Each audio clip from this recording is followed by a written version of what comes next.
ډیره د افسوس خبره دو دره د افسوس خبره دو چې د میژه خواندې د میژه لیڼه د میش خلق مو په اسلام آباد شاوالی ور په پاره باندې دوه ژڼکای جلکۍ ولیدل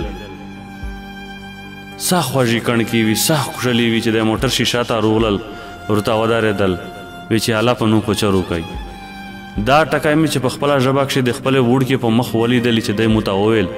چې د الله په نوم کوچر وکئ مو په زندګي کښې اوالي ور په خپله ژبه کښې د خپل وطن سپولګار مو اوالي ور په اپاره ولیدلي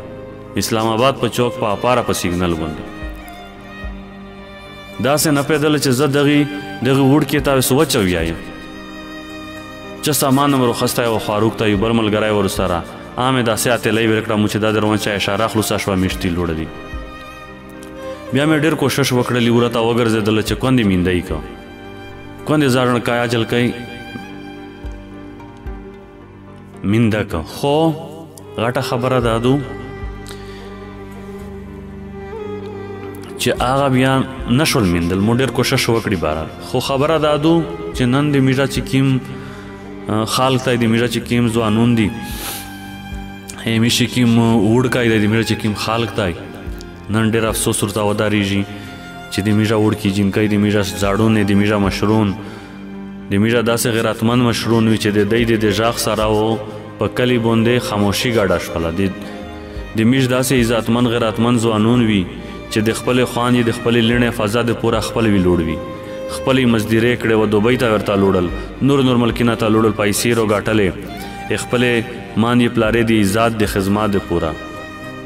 زه ډېر په افسوس سره دا خبره کوه د ټولې ملګري ته ټول اورېدونکي ته چې د خدای د پوره سره یو شئ خپل په مان چې قدر عزت والا ورکوئ خپل پړتاګینه ما سره وبوسئ دغه اپوس لار بار یو وزیرستان دی که شمالي دی که جنوبي دی د خپلې ژبې د یوې ژبې خلکي یوه وینام دو خو زه دا ویایم چې سره یو شئ لوس والا ورکئ ویس وخت دی ویس هم موقع دو ډېرې دا امید دي چې الله تعالی د میژه توسې انډیا سے رتلونکي عمر ته خیر کو الله تعالی د میژه توسې و بچیون ته و نسلینه ته خیر کو الله تعالی د په میژه توسې کښې داسې ایماندوری خلک روالي چې کیم په میژه توسې د پوسه مسلط دی هغه خلک ته خدای پاک داسې ایماندوری روالي چې د میش توس د سره فکر وي الله تعالی د میش توس په وطن کښې داسې امن روالي چې د لرې لرې وطنونه د میژه توسې و وطن ته خلک رودرېمي و قاتل ته رودرېمي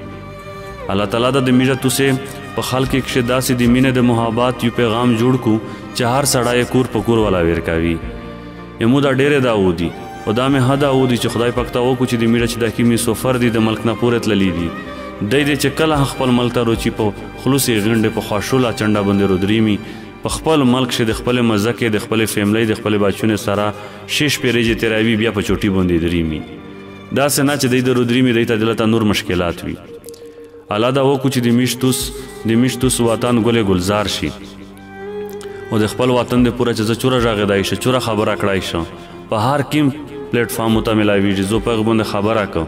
زه په هغه باندې کیسه کوم دا د مو د ایمان حصه دو نه سخت کوشش کوئ ستای میش توس په وطن باندې کښلی وخت روای ویس کښلی وخت روان دی انشاءالله وطن کښلی جوړ شولې سړکونه جوړ شول انشاءالله دغه سروې د خدای کمپلیټ کو چې میش توس ته په خپل دغه میلې باندې میژه کروڑاوې میلې وې داسې د دوې د درې لاکې ولا میلې خو نه وې خو بهرحال په میش دی د پوه شول چې دی د په 2-3 لاکه شې خوښول دي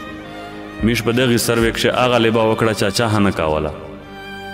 بهرحال زه هغه ډیټیل پسې ډېر زیاتی نه درېمه خو زه دا وایم چې خدای دا د میژه خلک ته د میژ مشرون ته د میژ ځوانون ته دا نور انډیا سے عقل ورکو